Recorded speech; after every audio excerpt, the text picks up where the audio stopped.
Yo, what's going on, guys? I'm Bear DeGidio. We are back with another episode of the JAXXON podcast. I'm here with one of the greatest co-hosts to ever do it, 10 toes down, 25 pounds lighter, looking like a model, Rampage JAXXON. And we have the most legendary guest in the history of the UFC, one of the greatest athlete competitors, one of the greatest to ever do it, hands down. Everybody knows what it is. No introduction needed, even though I just gave one. Tony Ferguson, ladies and gentlemen. Thank you. I'm here. I think this is an exclusive. We heard that Joe Rogan and 60 Minutes and Oprah, everybody's been wanting to talk to you about if you're retiring or not. You turned everybody down except for us. You know what? I don't think I'm gonna do podcasts.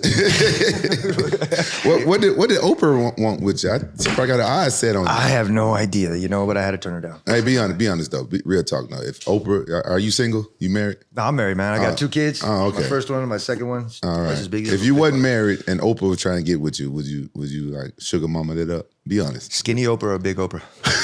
Oprah right now. Nah, I'm cool. She worth a couple billion. I'm all right with that, man. One of those things, I can find another one. You for real? Nah, for sure. I'm cool with mine. Man, I would swoop Oprah big ass up right now. You would want to date Oprah? Man, she a billionaire. Where did you take her for on your first date? A damn buffet. OCB. I take her to the buffet, and if the date go right, I take her to Pound Town. Give me a Lambo or something. You think if you performed well, you would get a Lambo? Man, hey, I'm give her seconds. Yeah, I'm legendary. Oh my God! Well, legendary is who we have right here, sitting across the table during fight week. Honestly, Tony, I just want to say thank you. And I know I do this every podcast. Everybody always comes at me, but I got to give you your flowers. You are one of the greatest to ever do it. It's an honor to have you at this table. And it's just a pleasure, bro. Thank you guys. Yeah. It's Feels awesome. amazing to have you. Hey, your place is clean. I love it. It's pretty fucking cool, man. Yeah, and we just got a little JAXXON house. We had Bushesh out here, 13-time jiu-jitsu world champion, one of our JAXXON athletes. Tony was showing us how to split someone's face open with an elbow. Yeah, man, you welcome here anytime. I'm finna start training here, so I need some people to move around with. Absolutely, it's cool. I saw the stair climber and the fucking air down. I almost had PTSD from Goggins shit. Yeah. He just did fight camp with Goggins. Yeah, hey, let's jump into that. Yeah, tell us about that. Hell Week, man, it was fucking nuts. So Goggins was like, let everybody know it was Hell Week and it was hard as shit. I'm not gonna lie to you guys, it fucking was terrible. I drove 4 hours to get there. As soon as the 4 hours was there, I dropped my bag and we did debriefing about like why I'm not the same fucking killer as I used to be. And he said, we need to get you back there, and went to training for 3 hours. It was no fucking joke. About an hour and a half of fucking warm up, and I thought that was gonna be practice. Nope, we went right back to fucking work doing stair climber. No hands. I'm telling you, I had nightmares. Fucking just like daymares, just fucking like in my sleep. I would yell numbers and no hands, 62, 72. And I had to keep certain speeds on certain things, and I couldn't touch like the handles and stuff. And I would run to the fucking bathroom to go and puke, come back, get my reps back up, and I would never quit. And he would tell me, he's like, he told his lady throughout the rest of the week, he's like, stick a fork in this guy, he's fucking done. And on that Tuesday morning, because we did first session in the morning, second session in the afternoon, and then third session at night with strength conditioning. The next morning, as soon as because I stayed in his house, he opened the door and he's like, you ready to go? And I said, yes, sir. Fucking just boom. He tells me at the end of the week, he's like, yes, you probably said yes, sir, probably about 1,000 fucking times this week, Tony. He's like, you know what? I tried to break you this whole week. He's like, I told my lady on Monday night that, you know what, plan the rest of your week because this kid's broke. I said, fuck that, no way. Couldn't break you. No, sir. That's good. I love to hear that. How did you meet up with him? How did that come about? I think the first time was when I did that weigh-in when Khabib ran back to hometown over in during pandemic. I still made weight. It was cool as fuck. That night, it was on a Sunday night before that week. I ate every single thing that was in my academy. I had like chips, cookies, energy drinks, whatever I could. I made myself weigh like 183, and then I made weight on that Friday morning at 155. How you do that? Fucking almost died. Why you do that? I don't know. And it was kind of like self-defeating. It was like any kind of certain type of thing like that, I would always like make it harder for myself. Mm-hmm. I don't know why. I've always been that way. And it would just kind of like, fuck it, I'm going to do it. And I did it. And like I said, it was on that Thursday night. I was finishing my mile run. I had like maybe a pound left, almost died. Like I've never taken a knee. I just don't take knees. In wrestling, one of my training partners would be like, hey, air is up. He pulled me up and I was winning for a state championship, and that was one of the alumni. So I've always had like people that were like more experienced than me. They knew what the fuck, because either they didn't do it or they did it, and they had somebody else, pay it forward.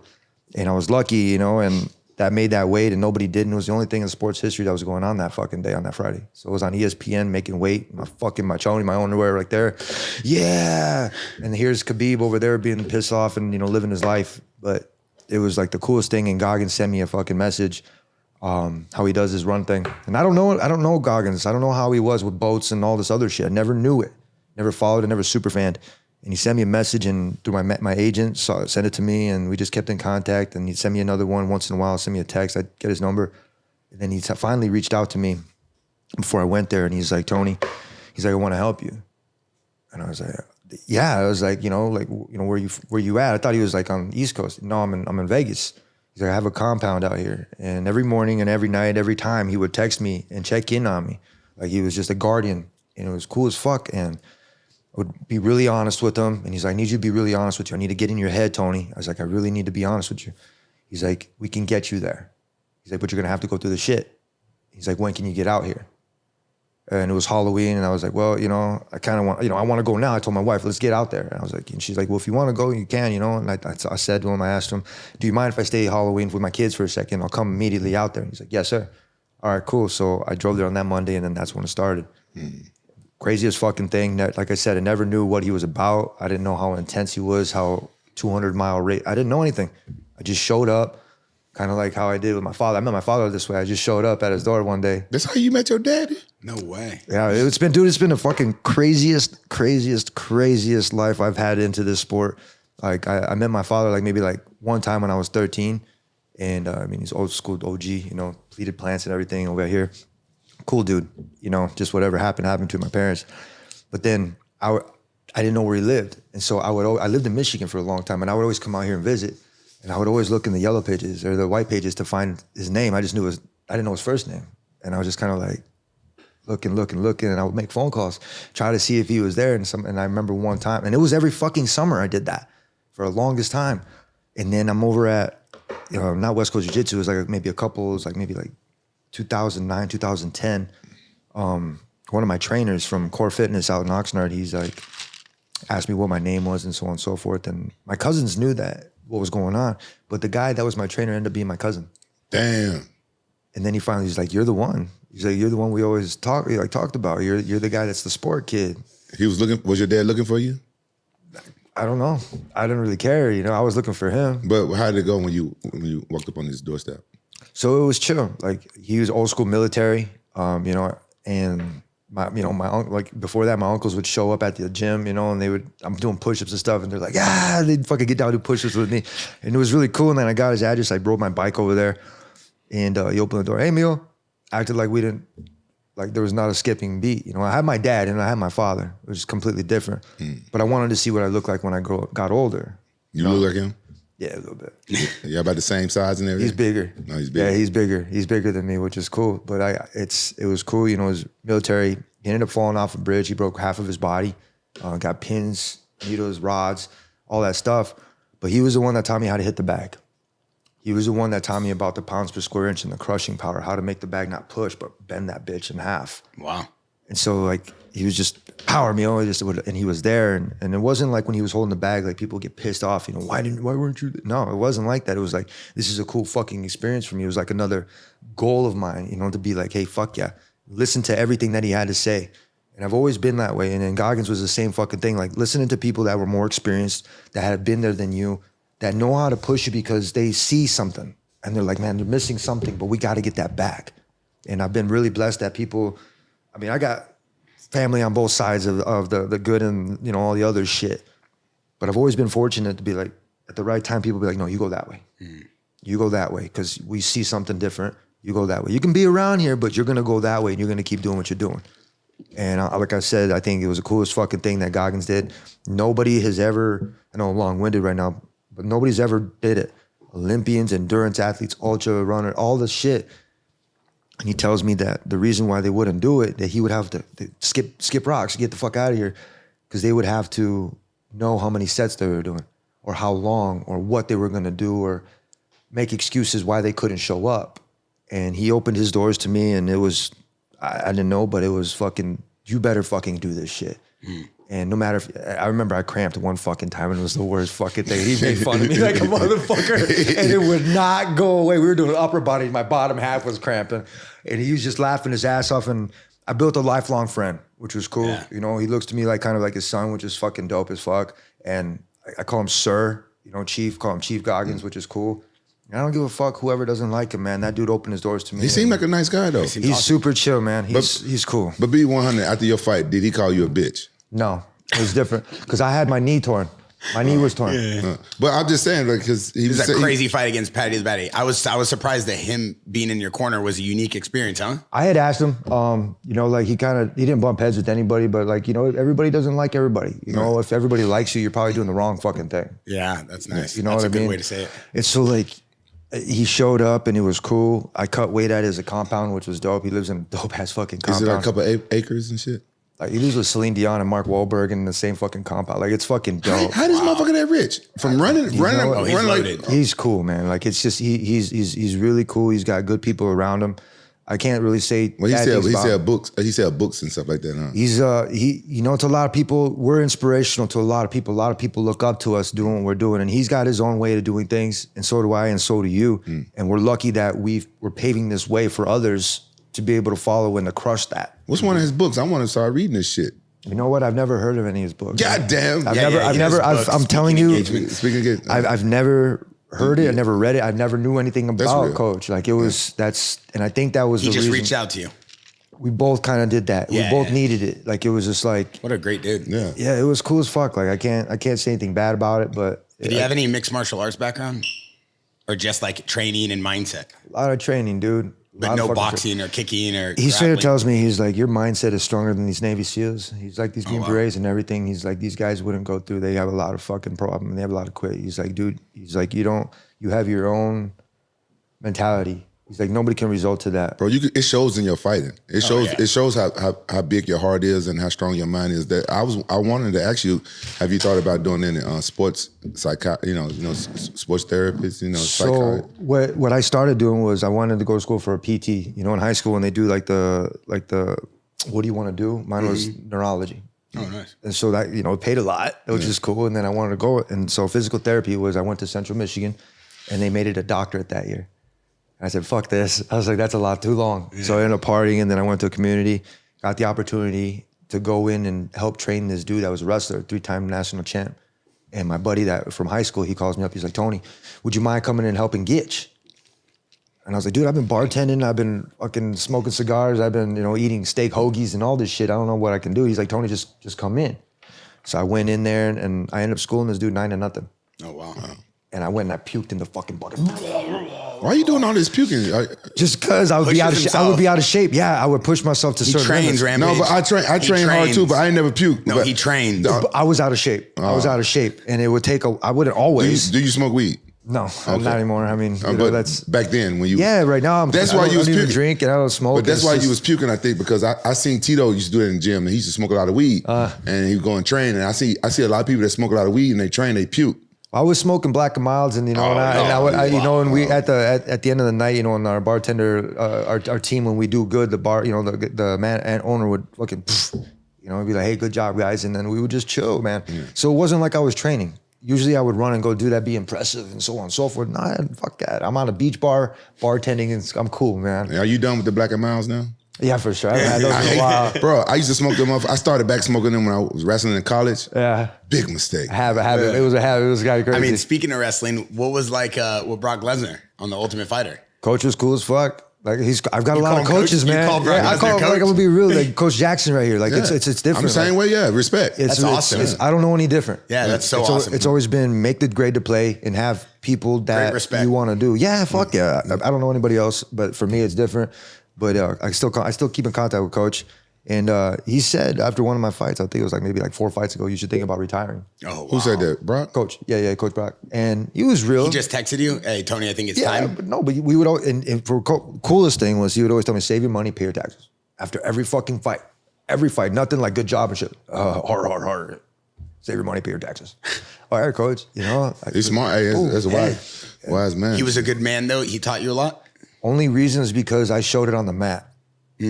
And when we had the Ultimate Fighter, when they were choosing whether Dos Santos or Lesnar, I didn't want to go to Dos Santos' team. I mean, I could have, but they threw us all in a fucking cage. There was 14 of us, and they said, you guys spar. I was like, what the fuck? I was like, one of us is going to get our knees chopped. You know, like we're going to fall I into hate each that. other. I hate that. In wrestling, we would at least have a small square. You know, and that shit, we could control it in that small square. No, fuck no. These guys weren't wrestlers. They were going to fucking do something. So I threw a flying armbar against the cage and I just stayed on the back. I was like, and I just stayed there. And then when they didn't obviously choose me, I went over to Lesnar's team and we were doing takedowns and they knew I was a wrestler already on my background. And I let this dude take me down. And then Coach Marty, Brock's coach from the University of Minnesota, he's like, hey, you let him take you down? I was like, yeah, I thought we were drilling, you know? He's like, Tony, don't you let anybody ever take you down. And it's always been that mindset in Brock. As soon as he saw that, nobody else could touch me. And there was this one point where we had free day and Brock was like, hey, you guys get free day today. You guys can do whatever. Everybody went in the cage. They're all talking and conversating and everything. And I found myself over in the boxing ring. It was a little 10 by 10 fucking small ass box. I think you remember. And then they had the speed bags on the left side. Yeah. And the bags on the way back. And I was like, this is home to me. I was like, fuck yeah. And I was like, this is cool. I went to hit the speed bags and they were flat. I was like, what the fuck? I was like, no. I was like, and I thought about going in the cage to go look at these dudes and go hang out. And I was like, no. And I remember we had the voice or the microphones. Yeah. I went over to the producer's door and I went, bam, bam, bam. I need a pump. Kind of bad, like kind of saying something. And I was about to walk and I'm like, Tony, we got you. Oh, game changer. Fucking went, took the pump, and I pumped up the speed bag, and I went to put a weight on it at 45, and I broke the son of a bitch. Like that. I was like, no. I was like, you know what? And I didn't let that stop me. It was always been that way. Life has always been like, to kind of like, something's gonna pull you back, but you gotta like kind of, if you want it, you gotta push forward, and you gotta figure that shit out. I went to the next speed bag, pumped it up, and I fucking looked at these bastards, and I said, and nobody can hit the speed bag like I do. My pops was the only one, and back in Michigan, he raised me like military, old school stuff. I don't want you to fight. You have to go to school to get your scholarship. He's like, but you can get your bags if you buy them yourself. So I had a speed bag since I was 15. Oh, so you know what you're doing. Fuck yeah, I knew what I was doing. I suck on the speed bag. We'll get that shit. You know what? We'll Hey, hit can the you speed help him bag. for the Briggs fight? Hey, you know what? Any kind of help you need, coach, I got you, man. Yeah, I appreciate that, man. fuck I want yeah, to learn. I want to learn that shit. That'd be amazing to watch you hit the speed bag. Yeah, I used to want to be like Mike Tyson. Mike Tyson was the dopest. I liked watching Mike Tyson, Pernell Whitaker, and Prince Azim Ahmed. Those were like the coolest showmans and how they did their stuff and not get hit. Yeah. Pernell Whitaker is a complete legend. I mean, while we're talking about fights and it's probably fresh in your mind, break down the Paddy the Batty fight. A lot of people say that he's overhyped. You know, me personally, he's going to be coming on the podcast soon, so I want to hear from him. What's his record? Paddy the Batty. It's a unique record. I mean, I don't think he's lost yet. Well, he's lost it maybe a couple times. Actually, hold on. Paddy the Batty? Yeah, he's 23-2 or 3. But he's undefeated in the UFC though. Huh? But he I thought he was undefeated in the UFC though.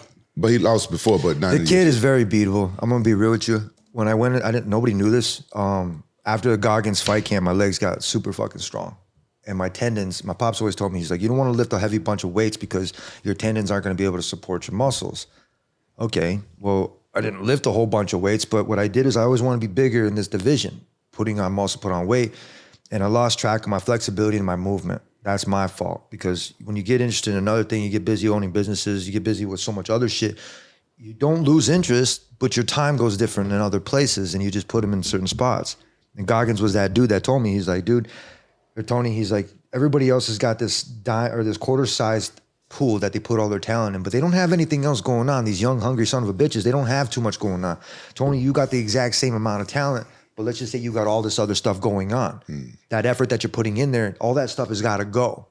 And it was only this camp that I did that, and I used the analogy of putting a plant. You take a plant out, it's not going to bear fruit right away, but if you keep moving that fucking plant, right? There's a movie called A Million Miles Away, and they explain that if you keep moving around, you're not going to be able to put your roots down and be able to go. I've always done that. I've always wanted to just be able to be everywhere. And I never settled myself down because I never had a coach teach me MMA. I've never had it, like to put it together. I've always had to put it together myself. And when I came back from Goggins camp, I went to throw a fucking kick on the bag a week before Thanksgiving, and I heard a pop. And this happened before.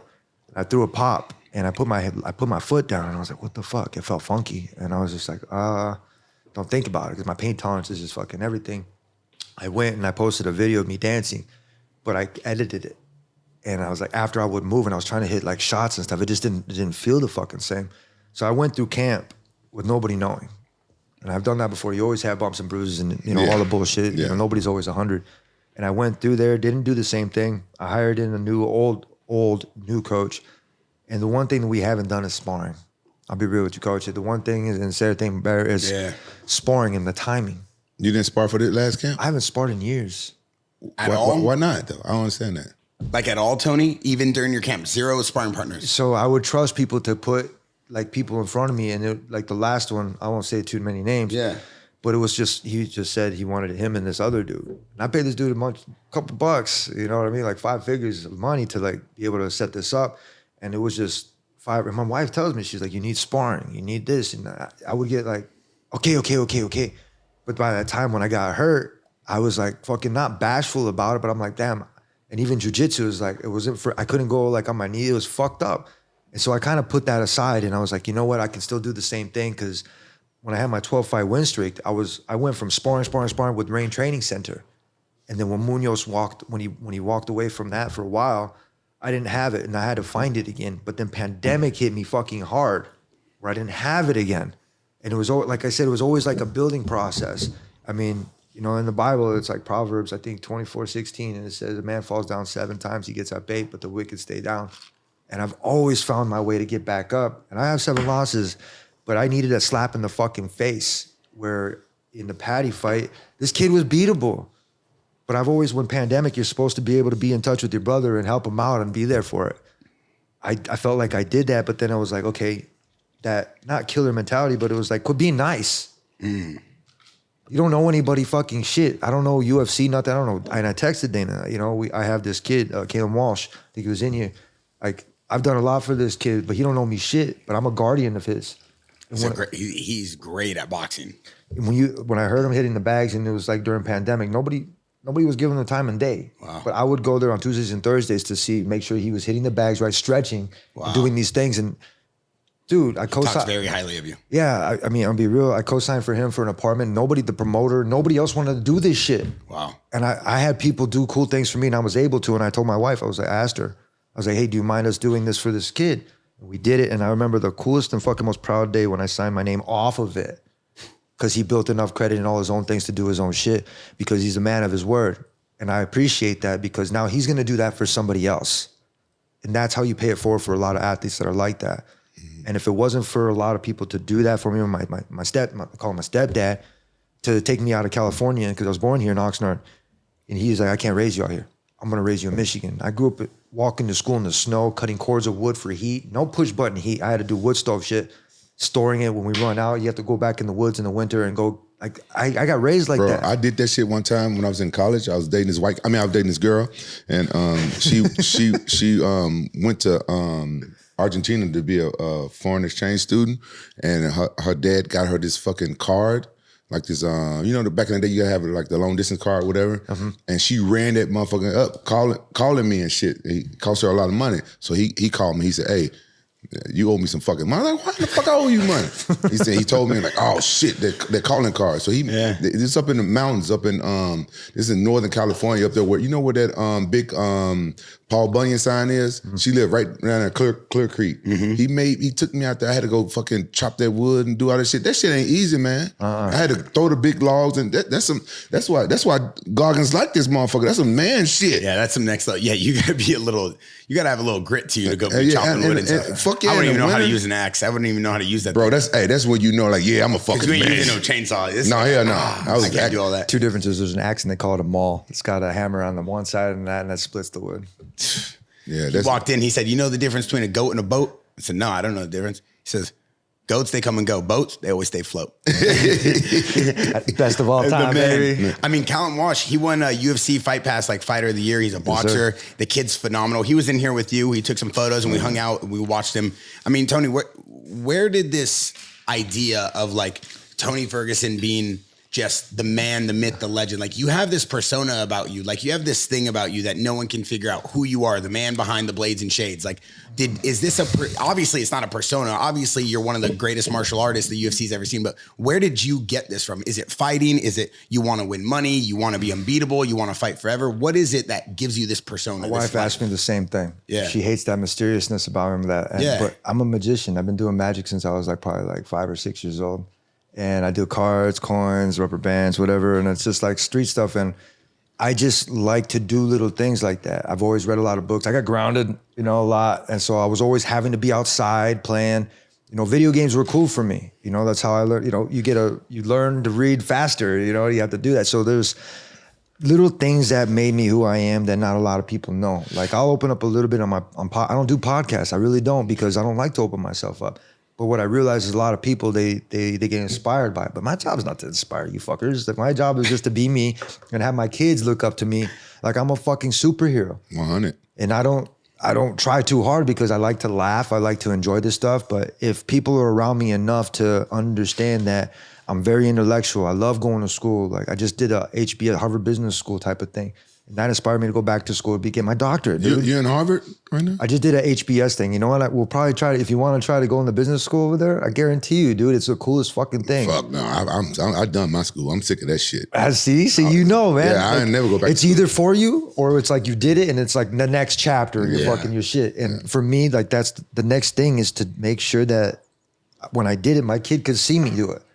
So that way he understands that this never ends. You're gonna have to do it and you're gonna keep going. I was like, you wanna fight, you're gonna have to go to school, you're gonna have to wrestle, you're gonna have to go through all this fucking stuff. Not be like me, but I want you to experience it so that way you understand where your legacy, I don't know, the word legacy, I don't fucking give a fuck, but that's what you're gonna carry on from me. Yeah. Your kids wanna fight? Yeah, they do. Wow. And I've been holding mitts for my kid since he was 2 and he knows, but I've always taught him, don't be aggressive, don't fight. I was like, but if somebody gets in your face, hit him in the stomach hard. And he's had to do it a couple of times. He had to do it in football one time. This kid kept fucking with him and I looked at him, I'm a coach. And I was like, do what I told you. Boom, the kid looked at him and he looked at me and I was like, quit fucking with him. Yeah. I was like, leave him alone. I was like, you have the last name Ferguson. I was like, people are gonna come to you, they're gonna come at you and they're gonna try to test you. And I was like, but you're gonna be able to handle yourself, but if you do it quick. Yeah. And that's what I learned from my father. He's like, you're gonna handle something, do it for him. Yeah, I told my youngest son the same thing. My youngest son, he's really smart, like a nerd. But I don't know if you know how to fight. And I said, man, people fuck with you? He said, no, nobody fuck with me. But then I remember when he was young, his mom put him in kickboxing. And then I don't really hold pads for people, but I held pads for him. And that little motherfucker got some thump, like, pow, pow. So you worry about your kids because you know how cruel kids are and shit like that. So I told my son the same thing. I'm like, look, anybody fuck with you, man, you just hit them right here in the chin or hit them behind the ear. They ain't gonna fuck with you no more. I was proud that I said, oh, my son know how to fight. But I never taught him shit. He just got that dog in him. Yeah, he just got that dog in him. He sees you. And if he plays video games and he understands it, a lot of these kids are like that, man. And when I coach, it's the same way. Like a lot of people, they don't give these kids credit. They don't want to teach them stuff. Oh, they're too young. No, you give them responsibility. These kids are playing 20-hit combo buttons type of stuff. They understand, they comprehend it, but you got to give them responsibility. And our football team did really well, and that's where he got his aggression. I was like, hey, you can get mad. I was like, I don't give a fuck if you get mad at me, kid. I was like, but I need you to channel it. Are you his football team's coach? Yeah, I'm one of them. Can you imagine Tony Ferguson being your like Pop Warner football coach? I feel like if he was my coach and the warm-ups would be like doing like breakdancing moves and shit like that. You see, that's what I mean. I put that stuff out so people only think that's the part of the magician. If you ever watched, what's that movie? It's called The Prestige. The Prestige. Yeah. The Prestige. They never knew how the old man did the trick. Yeah. They couldn't figure it out, but he had to alter his whole entire lifestyle so people couldn't see him what he was really doing. He hit the ball. I've done that for so many years, and everybody thinks that. Very misunderstood, Tony. Yeah. You're very misunderstood. Is that why you wear sunglasses all the time? Because I'm gonna try to get on your blades and shades, baby. I don't know why. I've been doing this since I was little. I like it. Keep those on. Blades and shades. Yeah, I thought. Hey, I ain't gonna lie, man. You know I'm a werewolf. Hey, give me a pair of these Romans. I gotta join the blades and bring me the buck knife, just so we have a knife too. Yeah, bring me a knife. Yeah, bring me a knife. Yeah. You want to see a knife? That's a knife. Is this thing real? Is this real? Oh, that is real. Man, what the fuck wrong with you? Oh, I didn't know it was real. My bad. Man, you trying to stab a nigga. No, I didn't know it was real. Tony. Oh, careful, that's real, Tony. Oh, you'd be cool. You can't. Whoa. Tony, easy. Yeah. See, look, he's a magician. Yeah. All right. Yeah. Right, no more. Yeah, but you always wear the God forbid Tony gets hurt. He always wear the shades and shit. I'm like, man, this motherfucker might be a vampire or some shit. Tony, I mean, Khabib might think he's a vampire. What's up with all that drama? He rescheduled the fight. You rescheduled the fight. Is that real drama? Are you guys friends? What's up with all that? Fuck that fathead. I'm gonna be real. He's a little bitch. So is Conor. So you know what the funny thing is? You know I have my camp Conor McGregor? Here. So it's the same thing. We were managed by the same company. Okay. And I don't want to talk too much on it, but they did a lot of dirty underground shit in order to keep him in there. And Dana even tells me, he's like, Tony, they did you bad. Wow. And so what he ended up doing, what the funny thing was, is anytime my manager, or they would come over to my academy, because my academy is literally across the street from Volcom. That's why we always see him running around the block. He's right here across the street. So what ended up doing was Conor got his spot 2 buildings away from mine. Conor McGregor's camps at Newport Beach? No, Costa Mesa, just right here down the Conor block. McGregor? He be down here? So he was. Oh, you ran him out. So whatever happened, they knew where my spot was, and they knew everything because I had gave them a lot of this info about what was going on and I needed help. So they went and they got it, and then he started biking my path, started running my path and everything, and they did that. And anytime I had the box master, you know that thing looks like a thing, he ended up getting in his spot. So I've always been like that one person that's kind of like taking a fucking buck knife and trailing through the fucking jungle like Arnold Schwarzenegger and Predator, doing this shit, and people just be able to follow the shit. You've done the same thing with people. Trailblazer. Yeah, you've been a pioneer of a lot of technique, the way you style. I mean, Tony, for 10 years, I think you had one loss from 2009 to 2019, just the Michael Johnson one. That's it. I mean, you were unbeatable, Tony. We all know that, though. I had a year and a half where I didn't fight. And my wife, she was the one, even before that, one of the Ultimate Fighters, she would pay my phone bill, help me pay my rent. And for that year and a half after, when I had the 3 fights, I beat like 3 guys, lost my 4th was Johnson. Year and a half goes, I didn't have anything, and we moved out here. I said, let's move out here so we can be close to your family, so we get babysitters, you know, when we have kids. We had puppies at the time. But then then as soon as I did that, I built it. I trained people in the park, found American Gym, which is down the way. Oh, yeah. You know, I went to Ruka like maybe twice, 3 times. And found myself in a cast, and I went to 10 Planet Costa Mesa, and a guy, Casey Halstead, got introduced, and he's like, Tony, you really can't do too much jiu-jitsu. And I was like, can you teach me how to pass guard? Because I knew nothing else. And when we were in the Ultimate Fighter, Brock brought me to this place called Alexandria, and that's where Death Clutch was at. It was 2 hours from fucking Minneapolis. It was in the middle of nowhere. Couldn't fucking do nothing. Death Clutch? Yeah, Death Clutch. That's where Brock got that weird ass tattoo on his chest? Yo, but his brother drew all the stuff. That was in Death Clutch. I heard something about it. That's where he got that tattoo from. And I remember Nick Lentz and Jake Volkman. They were my training partners, and Logan Storley. And those dudes ran right through my guard. They ran right through it. And it was like the craziest fucking thing, but I had to keep showing up. You know, you're not going to go anywhere. We brought you out here. And I remember Logan Storley. He's a champ for, I think, Bellator or something now. But I remember he was 18 or 19 years old, and they brought him in to help wrestle with me, and they put boxing gloves on him. And I wasn't piecing him up, but I was hitting him. And I was like, and I asked him, how old are you? And he's like, yeah. And I was like, no, I'm not going to hit you. He's like, you got a future coming up. I was like, I'm not doing that. And I was like, let's wrestle. And we ended up wrestling, but fuck, now he's a champ, and I still keep in contact with this kid, which is pretty fucking cool.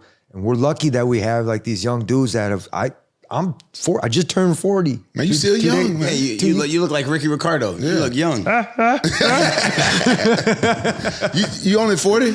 I've just turned young. 40, and I don't think age is anything. I'm keeping up faster than these 20 fucking year olds. How's your knee? Is it? I just had surgery in arthro, and I just literally I've been rehabbing it. I heal fucking quick. Have you thought about stem cells at all?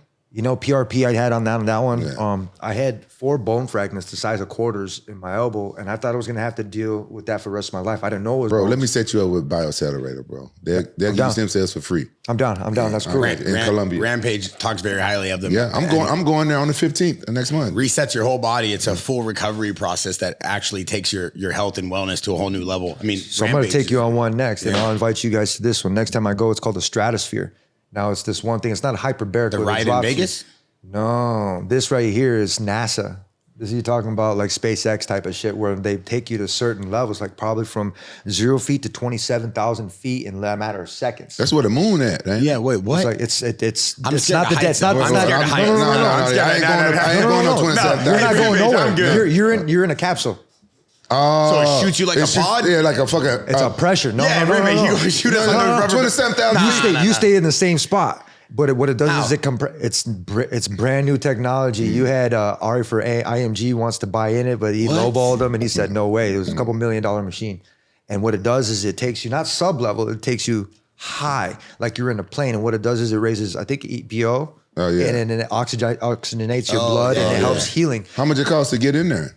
Nothing. So Coach David was the one that brought me over there. He flew over here. He was just here not too long ago. Oh, it sounds like I used to do that at CVAC. It's like is it like a chamber, like a hyperbaric chamber thing that comes? So you've been in the hyperbaric. So I'll link you up with that guy too. I have a lot of business partners in the health and industry. I know you have one in your training center too. So I have a float tank and a couple of things, but like the stratosphere I don't have. It's the coolest fucking thing. And the guy, he was Dan Gable's student, and he brought me in there. It takes you from 0 to 20-some thousand feet. And how many seconds? It drops you seconds. No, fuck seconds. that. You drop. You lost me. No, but you don't move. You don't move. So I'm gonna need a parachute, motherfucker. 7,000 feet. No, what it does is it pressurizes. Oh fuck. And so like as soon as it goes up, you see all this stuff like this like fog go in because it keeps it cool, because the higher you go, it gets warm, right?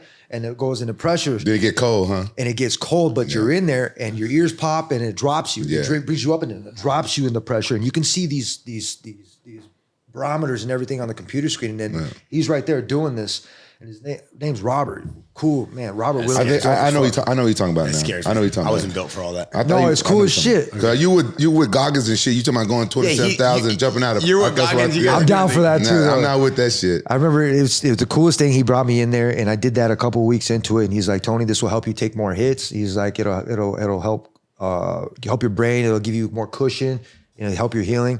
And so I did all this with my healing of my knee, and I let them know, but nobody knew about my knee 2 weeks before. We'll go back to the Patty thing. Wow. And I went in there, and I remember I checked the kick, and I got my PCL is a little bit messed up right now. But my legs were so fucking strong, but my tendons couldn't help it. And the shit happens and you just fucking battle through it. A lot of people don't give him the respect as a fighter. Obviously in the UFC, he's undefeated. He had a few losses before that. But what is it about him? Is he as good as people say? Is the hype real? No? He's good. Yeah. He's getting better. Good. He's an up and coming fighter. You can't tell like a lot of people because that's just, they're not in the fucking cage. Yeah. And you're only as good as your last fights. Mm-hmm. But when it comes down to it, 100% me, taking me even in deeper waters, sparring, timing, and everything, nobody can fucking touch me.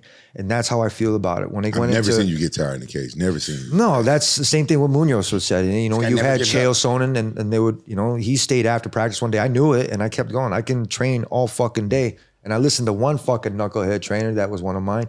He's like, Tony, you just need to do 2 hours and get in, get out. And I'm like, okay, I'm going to listen. But anytime I would listen to somebody like that, it would fuck me over because I knew already.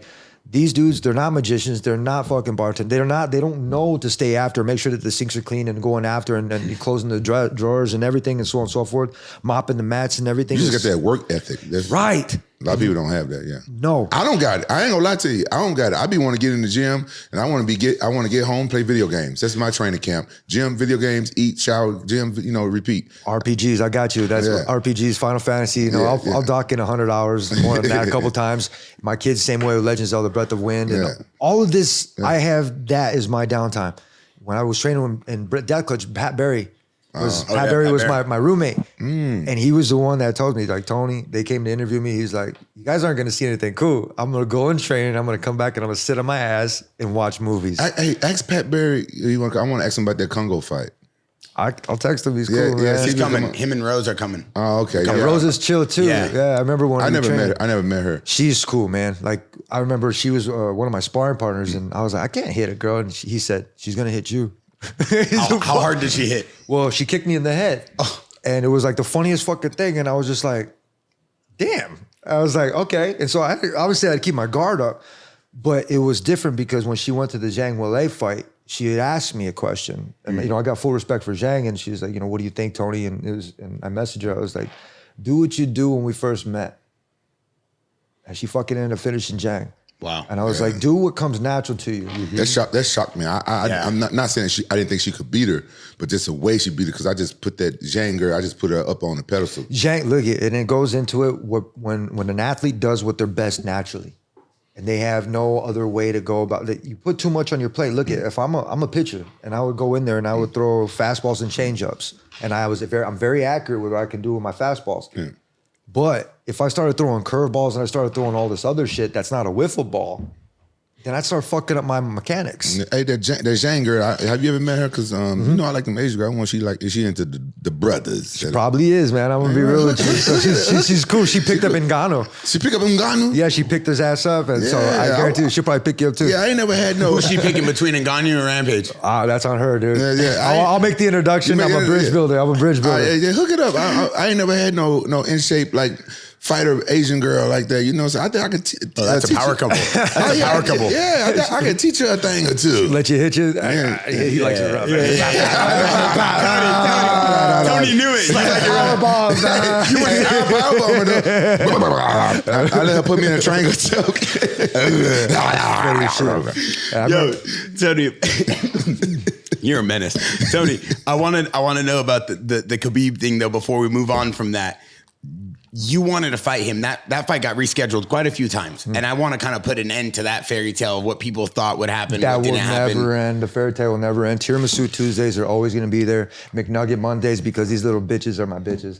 You know what I mean? Like, I was born here in the United States. Every single time, every sport, football, baseball, wrestling, I always heard the Star Spangled Banner, the anthem. That stuck with me for a long fucking time because I didn't know any different. It was just like, okay, it was always before sports. And with Khabib, it was kind of like, I have to represent my stuff. This is as close to the Olympics I can get to because I always want to wrestle in the Olympics. This is as close as it can get. And like I said, it will never end. And the funny thing about the baseball, I gave Zhang a baseball and I would always carry a ball or something with me because it was just like my shit. It's like my fidget thing. And somebody's like, well, why do you carry the baseball? And that was the last time I saw him. I was like, in case he runs. Wow. I was like, yeah, wow. Go ahead, bro. So he ran from those fights. You never backed out. So he backed out of all those? He backed out the day before one of the fights. And I'll tell you this quick story that I was ready.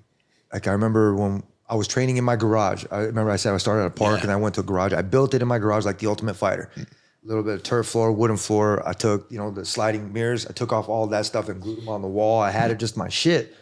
And even built my ring. And I remember I trained so hard in that garage and we were ready. I was ripped as fuck and I had my open workout.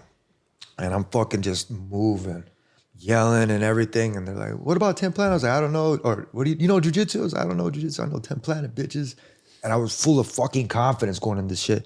And here comes Thursday night where we're making weight for Friday. And my buddy Ant Gonzalez from American Gym, we've been working for a long time and we can move and he helps make me move. He knows how to, not a lot of people know how to hold pads for me. It's different, do a lot of switch dances and he can do it. And we were sparring and I'm coming close. Remember how I came that close to the face? I have that stopping power. And I was piecing them up in that part of my sweat. And I was getting in there and I was fucking focused because Khabib's team surrounded my family over when we were checking in. And they surrounded us, and I didn't know. My wife's like, hey, look. And I fucking went around, and hair stood up on the back of my neck like, fuck, I'll take all 5 of you motherfuckers. Wow. And so they ended up leaving, and we ended up going we were at another spot, but it was with my team. And his team, they tried to surround us. But all my fucking, my team, they knew how to scrap. So I wasn't, but they didn't let me know. They were kind of like, no, you keep cool, Tony. They kept me in the middle, and I was looking too. And that pissed me off. So when we were on the face-off, you can hear me talking to him. And that's when he fucking knew. And I was like, I was like, you're my bitch. He's like, take your glasses off. I was like, you take your glasses. I was just kept fucking with him. I was pissed. Wow. And that's when I went, woo. But I called him out on it. I was like sucking air. I was like, you look terrible. I was like, you look like shit. And I just kept fucking just going after him and beating him mentally, just fucking beating him mentally. And in wrestling, in freestyle, you would always have to sit next to your opponent. You'd have your bout sheet. And sometimes people would be your best friend. They would hate on you. They wouldn't say shit. But you would always have to worry about the quiet motherfuckers because you knew what the fuck was going on. They're getting ready up here. And I knew he was trying to, but I kept breaking this bitch. And that night when we were practicing, I hit the speed bag and stuff. And we went to this other boxing spot. And I met the Russian champ boxer. Big fucking dude. Got introduced to him. And everybody was super chill. But the only person that wasn't smiling there was this other fucking trainer. And he was watching. And as I'm hitting the speed bag and my trainer's coach, Rashad Holloway, I thought you were going to say Rashad Evans. Hard to hit Holloway. And he was my boxing trainer. And I was really good with my shit. And I was zoned in. And I'm cutting weight and so on and so forth. And the only person in that room that wasn't smiling was this trainer. And I didn't know him. I shook his hand. He was just like... And come to find out that next day, after all that, I had a good one. I went to bed. I made weight that morning and so on and so forth. And I hear that Khabib went to the hospital, supposedly. Not the UFC's hospital or anything like that. And his manager is supposed to be the best one, Ali Abdelaziz, and know everything and so on and so forth. Yeah. Well, what ended up happening was a couple of fights later, I don't remember which fight, I ended up seeing that same fucking trainer in the corner with Javi Mendez at AKA. This bitch made a phone call to Khabib and says, dude, this kid is fucking sharp right now. Yeah, I believe him. Because, you know, Khabib was undefeated, right? And he was trying to build like a legacy. He don't want to risk that. No. So you got a point there, man. That trainer made a call to Ali or Khabib that night? They called Khabib, this guy's looking ready. In my opinion, because even when I was checking into this certain hotel, Khabib was sitting in this couch and he fucking looked over and he took a picture. I mean, you could see somebody took a picture of Khabib when he was on his phone and looked like this. They were fucking scared. They were super scared because it just kept escalating and escalating. And when they surrounded, they tried to fucking scare me and it didn't. It pissed me the fuck off because I had been to Michigan being the only little fucking Mexican that was good at sports. And I had to beat him on the fucking field. And I was like, you know what, you son of a bitch? I was like, it's only gonna be me and you in that fucking cage and nobody's gonna save you. Wow. What did he say back to you? Nothing? Fucking couldn't say shit because I wore sunglasses and we'll go back to the sunglasses with the mirror. And the only thing he could see was his little bitch ass being afraid. I always wondered why he wore the sunglasses. Now it makes sense. Yeah. Yo, Vinny, pull up the video of Khabib and Tony going at it on stage. You guys got me all fucking going. Yeah, no, hey, fuck you, Khabib. Hey, how would that fight have gone if you fought him that night? What do you think you would have done to him? So I had a couple different things. I was going to take, they call it ippon. When you drop a guy from his feet to his back. Me, I was going to take him to that and beat him in his own game and then beat the fuck out of him and then make him quit. That's how I used to make all my people do, is I would make them quit and then choke their ass out. What did you just say? Oh, wait, hold on. You see the baseball? Beating on high school wrestlers? So he used to beat on high school wrestlers. They brought in wrestlers and he would be so fucking mean and make them go face down and act like a whole bunch of shit. And remember how I stood up for Logan? Yeah. I'm not about that. No. You want to come over here and beat up on little American wrestlers and shit like that? Yeah, you bully the bullies, huh, Tony? And I told him, I was like, I owe you fucking 2 punches to the stomach, bitch. Hey, low key, he looks scared right up there, though. Yeah, why is he?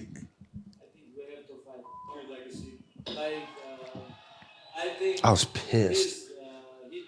I'm a hitman, dog. When these guys sign up on the line, when I'm really pissed at them, I got their fucking dossier and everything. Blades and shades.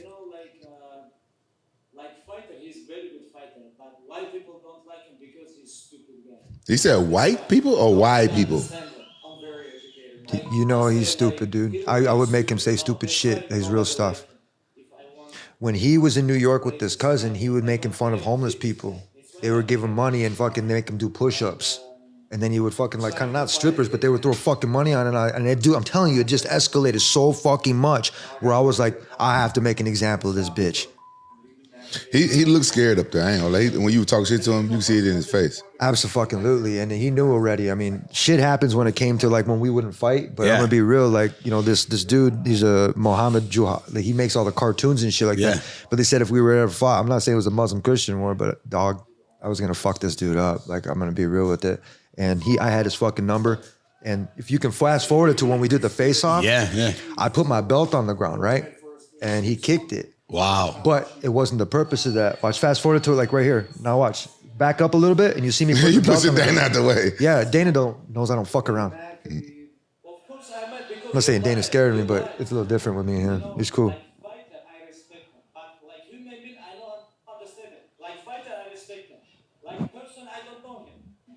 So see how I did that? Yeah. So I'm measuring.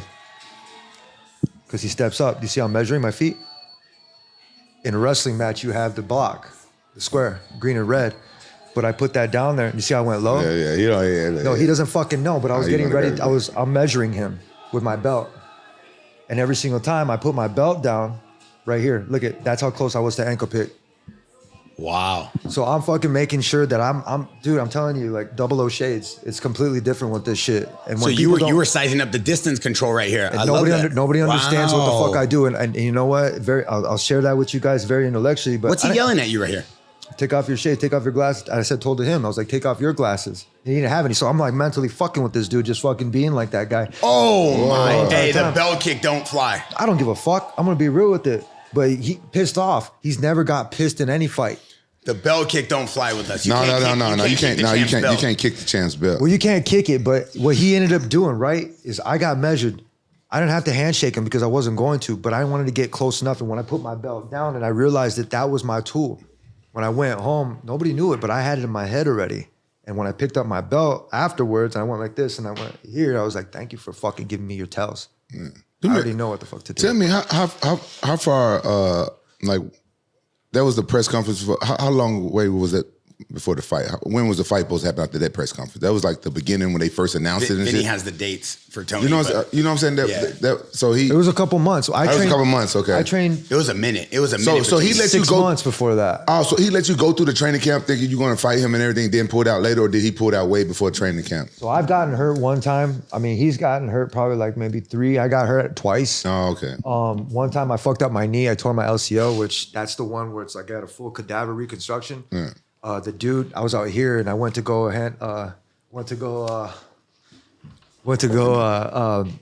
get healed by this dude, and he shook my hand like this, like all condescending. You know, I learned that from somebody. He was like, "You're a very open person when you shake your hand like this. Very neutral is cool, but when you're on top, you think you're better than me." Yeah, it's true. It's true. A lot of actors do that. I'm not going to say their name, but you shake the hand and They try to do like that, but you know when anybody do it again, I go like this, Yeah. and I finish it like that, so that way they understand. Like, yeah, it's a completely different. have you ever tell seen that? everybody? Yeah, I always just what's up? Yeah.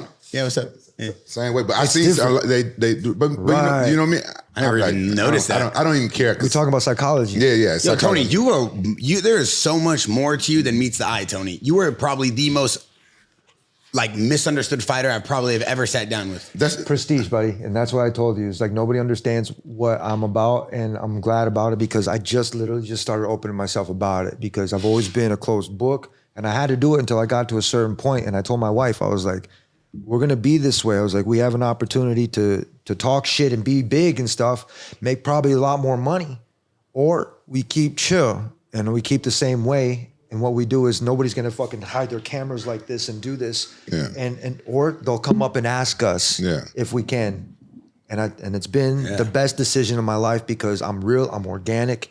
My followers are fucking loyal. bro. They love you. They love want to them back, man. Yeah, they It's- want to know all this. See, this is what I want to know.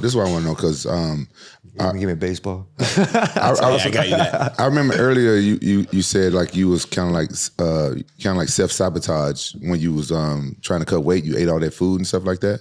You remember? Yeah. And I think I've done that to myself a few times, right?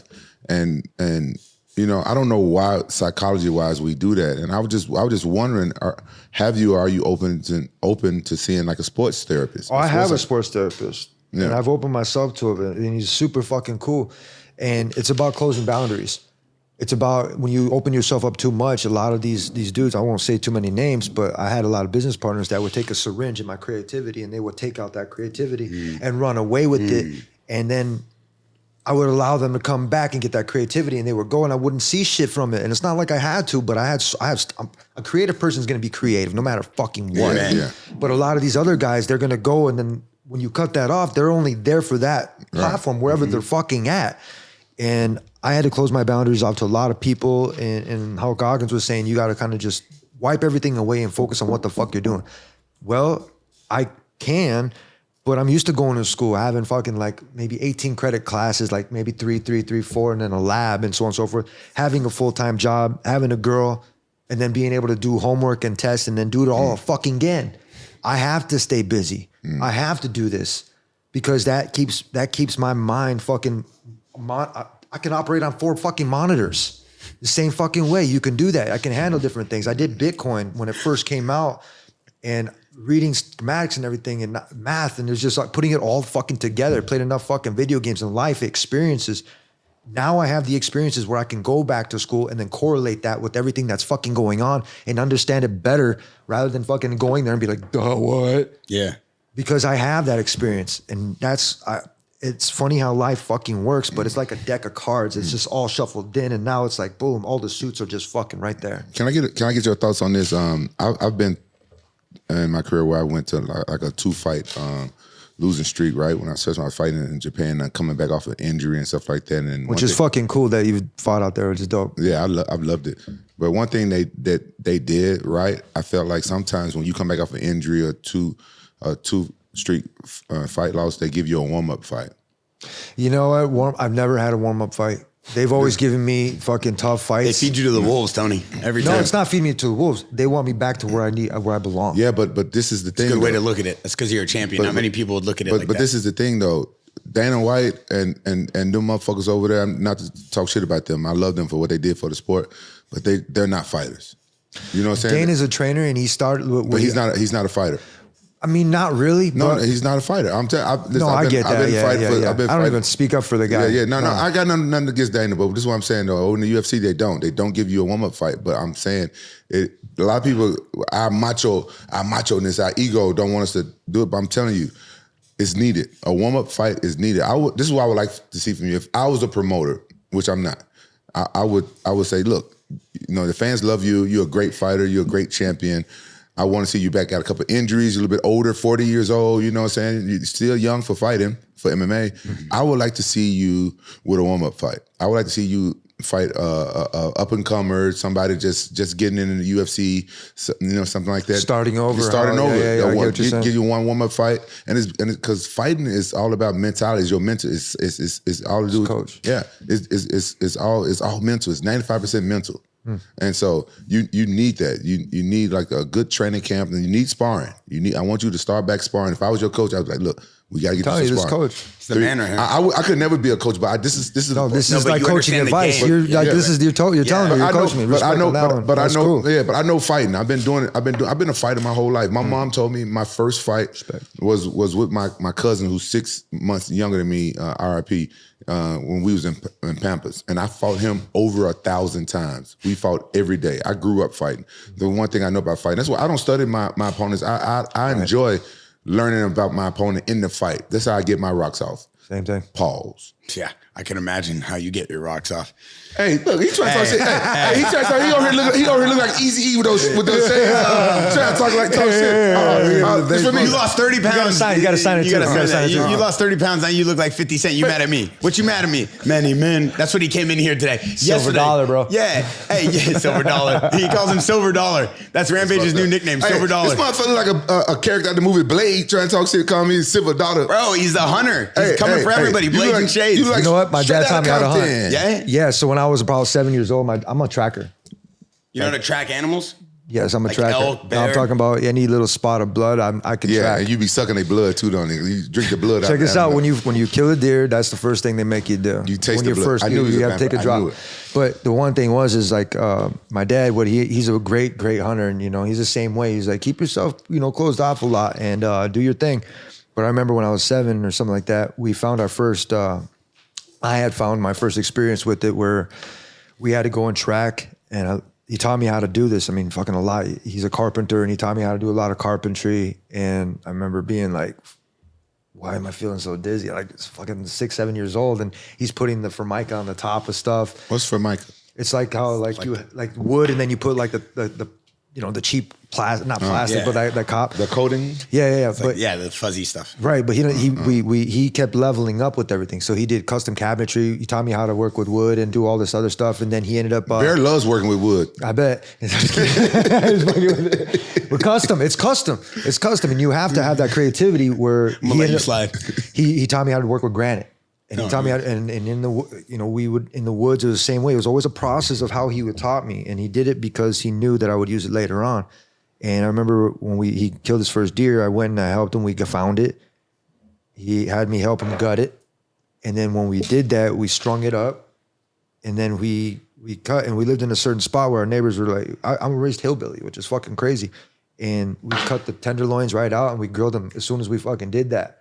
And it was the craziest fucking experience, but I grew up. I thought everybody did this. Wow.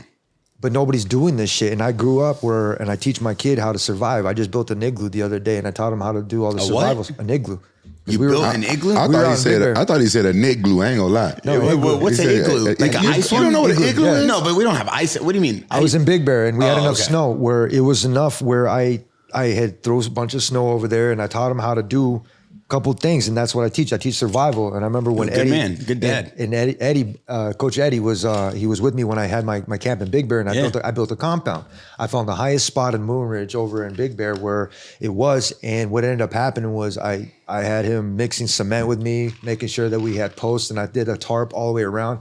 Brought my camp, and I did everything. And when I felt everybody was safe to come out there, I brought everybody up there.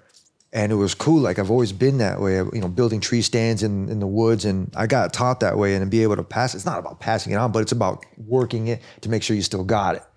And that's what's helped me pick apart my opponents. It's been there, but I haven't done it lately. Yeah. But I started doing it again. I just remodeled my house. You know, I had professionals do it because it's okay to ask for help. Amen. And it's mentally that part where you can see a finished product that you started, but having that help and asking for it, because I did this a long time myself and then figuring out. But like I said, it's been a blessing that I've had. You know, I'm not going to say that anybody gave me a handout, but I've had guys like Chuck, like Coach Rampage and everybody else being able to be like, hey, this kid's an up and coming dude, you know, like because you have to earn it. You can make a fucking phone call, but that shit ain't going to get you in. You know, they say all the time, it's harder to stay here than it is to, you know, to get in. Yeah. So I fought my way, and I remember in the Ultimate Fighter it says, don't leave it to the judges. Right. So for the fucking longest time, that's what it felt like. And I remember I had no money. And like I said, my lady was at that time. And Ramsey Nigel was like, 5 G's, baby. And he had finished somebody. And I was like, what do you mean? He's like, when you finish somebody, you get paid. Fucking 3 finishes. 3 finishes. I bought my wife a fucking engagement ring. I wrote her a fucking 6-7 page fucking letter of what I wanted to do with my future and how I wanted to do it with her. And fucking kept up with that since 2011. And here I am. I got trophies. I got a win. I got the most win record. I got the loss record. I got the fight of the night, fight of the year. I have all these accolades and side quests fucking completed. Yeah. So it's hard to figure out and go back and play the game again to figure out what the fuck you're looking for. But there is always something in the game that you can figure out or get better with. And that's where I'm at with this. And it's cool because I needed to slap in the face with these 2 surgeries. I had that slap in the face with my LCL and I came back and I fucked up Pettis. But I did it and I fought on the card where they stripped me of my belt, but they should have stripped Connor and I would have been champion. They're going to figure out, I'm already a fucking Hall of Famer, man. They already fucking know it. And you know what? I'm not retiring. Anytime I get hurt, I come back with a fucking vengeance because like I said, you need to slap in that face in order to do it because the only person that's going to do it for us is ourselves. Nobody's going to tell us what the fuck to do. 100%. How much more longer you want to fight? I'm going to fight until the wheels fall off. Same thing I said. I was so you ain't retiring? Fuck retiring, dude. Nobody. It's boring. It's boring out there. It's not even just that. It's like if you're a competitor for the longest time, I'm a 3-sport athlete. I want to go back and play pro ball. I wanted to go and do another fucking thing. Play boxing. You can't play boxing. Pick a boxing, and I want to do all this shit because I'm that guy. I'm not saying I got burned out, but I got burned out with MMA and pandemic. My business was the only one that didn't close, and I kept sports going, dude. Not one other motherfucker put the belt on the line and keep sports going. Bitches from fucking Khabib's camp ran back home to fucking mommy. Connor was telling everybody to stay inside. My ass was sitting out here fucking being the only car. I watch you run up and down. Seriously, my car was the only fucking one going down 17th Street doing all this shit. And I'm like, you would see him running every morning. This guy was, Hey, let me fucking crazy, dude. Let me stand on business. Tony, we appreciate you though. We got to give you your flowers on that because that is true. During the lockdown, this guy was out here every day running up and down the streets, driving around. He did not turn off. Yeah. And no one even talks about that. Everybody else was like cutting weight back in Michigan. No fucking street lights. I lived in between counties and I was the only fucking one using the moonlight to fucking get me back to and from with cutting the weight. It was the same fucking thing. Let me stand on business for a moment. I be thinking about a whole lot of stuff. Even, you know, you're not going to retire, but you can do this now and after you retire. Like you and Goggins, man, I'm listening to you. You guys sound like a good duo. And you say that you can survive out there in the wilderness and stuff like that. Has anybody ever approached you and Goggins to do like a show, you know, survival show, like stuff like that? Like I'm sure we could. You know, you guys would kill it.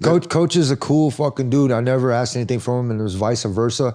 And I think that's why people like to keep company with guys like us and to be able to do that. I watch that shit. What I got a friend that's a producer that be making reality show. I want to hit him up, see if Goggins is down. if you down, I'm gonna talk to my producer friend. Coach. Let's about get you guys a reality show. 'Cause I want to learn this shit because it made me feel like a bitch. When you said you go out there and survive, I can't do shit. I'm gonna get you a book that I will get you the same book that I got when I was little, and it's a survival book, and I don't know if it's still around, but I gave it to my kid, and I told him, I was like, read it. I want you to read it. And when he first started reading, it was just, I was like, you don't know how to read yet? I was like, look at the pictures. Look at the pictures. Look at the pictures. You know how to take a fish apart. You know how to tie knots. You know how to do campfire That's stuff. important. You know how to tie knots? I don't know how to do none of that shit. Man, I wanted to be a Boy Scout. I ain't gonna lie, I wanted to be a Boy Scout. But you ate a girl cookie. I ate a girl's cookie. I ate the girl's cookies. No, I wanted to be a Boy Scout. But my mama was too cheap to buy me the damn uniform. And the only reason why I really wanted to be a Boy Scout because I hated growing up in my house. I didn't like my living. I wanted to get the fuck out of there, right? I heard you. I saw that she didn't want to buy me the damn Boy Scout shit. So I don't know how to do none of that shit out there. And hearing you talking about, I think about this sometimes. I feel like a bitch because the zombie apocalypse come right now. I don't think I can just blow the motherfuckers up. I'm the guy you call. I can imagine. Hey, if something's going down, I want Tony in my corner, especially the way he was showing us how to throw elbows. Tony, what's the deal with McGregor? I saw you tweet last year that you were supposed to be the ultimate fighting coach. You were going to do the opposing team against McGregor. I saw this tweet. Did ever? We were supposed to coach against Khabib. And I had said the same thing. I wanted to compete. I told my wife, I was like, win or lose, I'm going to go and I'm going to compete. I was like, this is the only way I can get Khabib. I call him Khabib because he's always on his world tours. Fucking bitch. So between Fathead and Khabib, he's the same way. And the same thing with McNuggets. I was like, I'm going to go and I'm going to compete because these dudes were the ones that I was still hunting down. I still had the dossiers fully. I know how they fucking breathe. I know how they work. I know who they're working with, who they're trying to get close in the countries and everything else. And I was like, this is the dudes I need to beat. I was like, and when it came down to Khabib, what was your question again?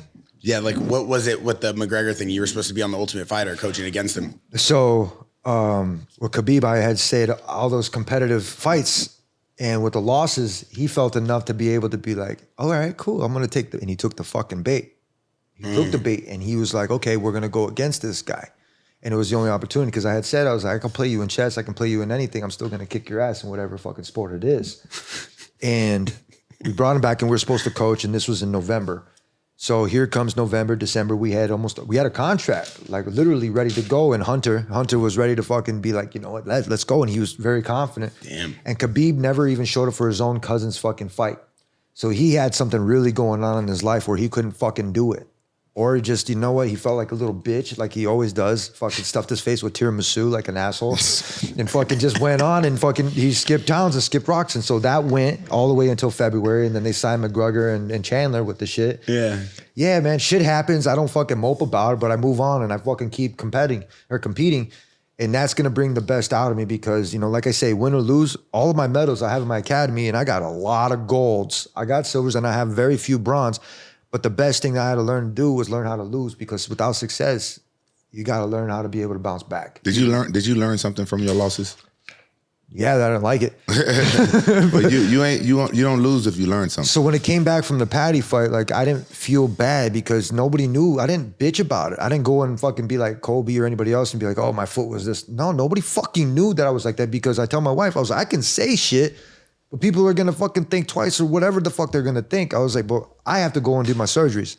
I don't want to fucking grow old and not be able to carry my kids or do this shit because I couldn't even touch my fucking face. But when I got kicked, I think it loosened up those bone. I had 4 bone fragments that were fucking in my elbows. And I wear my arm sleeve for a long time. People thought it was style. Fuck knows, because my fucking arm sleeve would keep my arm compressed. And it would quit from fucking hurting. I thought it was style because you look fresh with that. Now it does. Now it's cool. I can't help it. Now I can't fucking help it. That's why I say you like a Tekken character. It's different, right? It's cool. It's my shit. And when it's always your shit, like you big chain, your big fucking chain. That's coach. That's right, Jackson right there. Remember? That's it. You have your shit. You stick with it, and people are gonna go and they're gonna do. They're gonna bite it because you know why? Because I was thinking about giving me one of those sleeves. I ain't gonna lie, but my arm too big. I was like, man, that shit gonna cut off my circulation. Oh my! I mean, you have a unique style with the gloves, with the baseball.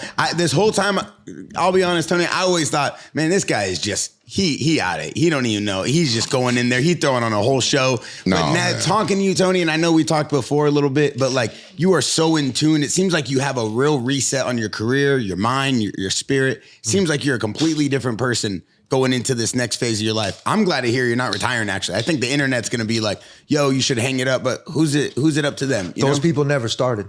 Exactly. Oh, wow. They never started. I'm not saying they're sitting on the couch or doing whatever, but I guarantee you they never started something because it's easier for them to fucking quit. And what it does is I don't give a fuck if they like me or hate me, you're still gonna watch me compete. I don't give a fuck. You're still gonna either stream it or you're gonna fucking buy the pay-per-view. And Hunter, all those guys, the brass, I had sent them texts. I was like, I don't know you shit. You don't know me shit. I was like, but that's the coolest fucking thing is because I'm not calling them uncle. I'm not calling them like Mr. No, I know them by first name basis. When I fought Nate, I had my van. We were weighing in, and I had my food in the car, and I didn't want it to get warm. And it was either park in the sun or park in the shade, and there was no spots available. And I see this fucking was it Aston Martin or a fucking Bentley? No, it was a Bentley. It was Hunter's. And there was an open spot next to it, and I guess that was Dana's. And I parked the fucking van. It was just like a van, that we rented, or an SUV. And Tony, you can't park here. You can't park here. And I was like, I'll be right back. I'm just gonna go in real quick. No, Tony, you can't. I was like, I'll be right back. I was like, you see this car? I was like, I'm gonna come back. I'm gonna drive it. And they're like, what the fuck? And they knew already because I knew that they wanted me to fight Diaz. And because my fight with the other guy fell out, and I was like, I'm gonna come back, I'm gonna drive. And they were like, yeah, sure, whatever. Just leave us the keys, we'll move your car. And I was like, I'm telling you, I'll be right back. So I went, as soon as I went in there, and I was like, my agent, Lloyd, he's like, Hunter, you got your keys? Hunter threw me the keys. Boom, I went back and I took Kalen with me. We went in the fucking thing, in the back of the Apex. Whoa, fucking take it for a little joyride. And the guys are looking at me like, what the fuck? And I was like, I do what I want. And when it comes to the UFC, I do what the fuck I want. I call my shots when I fucking want to fight, how I want to fight, and who I want to fight. And I listen to good people when it comes down to sparring and getting the shit right, because that's what you fucking do. And you understand that I'm a CSO. That's a chief security officer, and that stands for champ shit only too.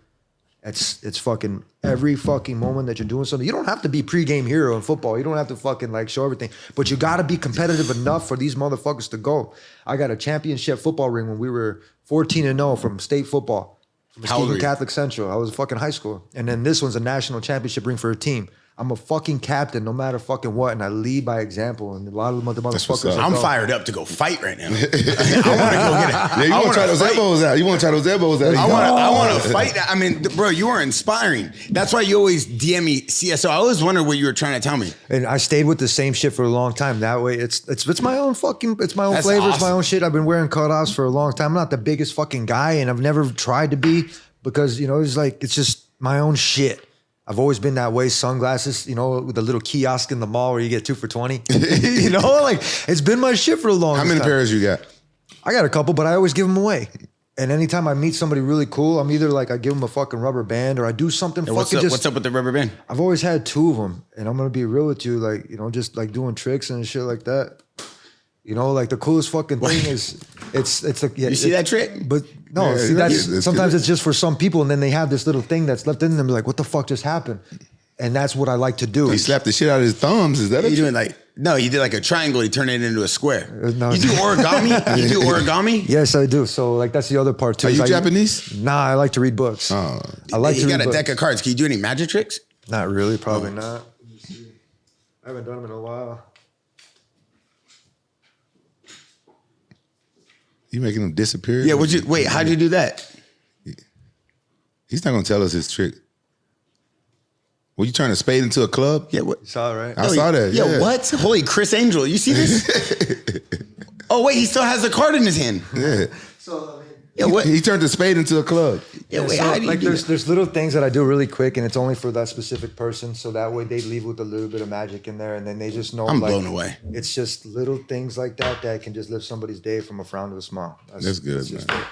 That's good. Tony, I'm speechless because I feel like if the whole internet for the last 5 years got to listen to podcasts like this and hear you and see you and be in touch with who you are, you would have a completely different representation in media, because we all know you're the baddest to step in the ring, but everybody has these thoughts of who you are.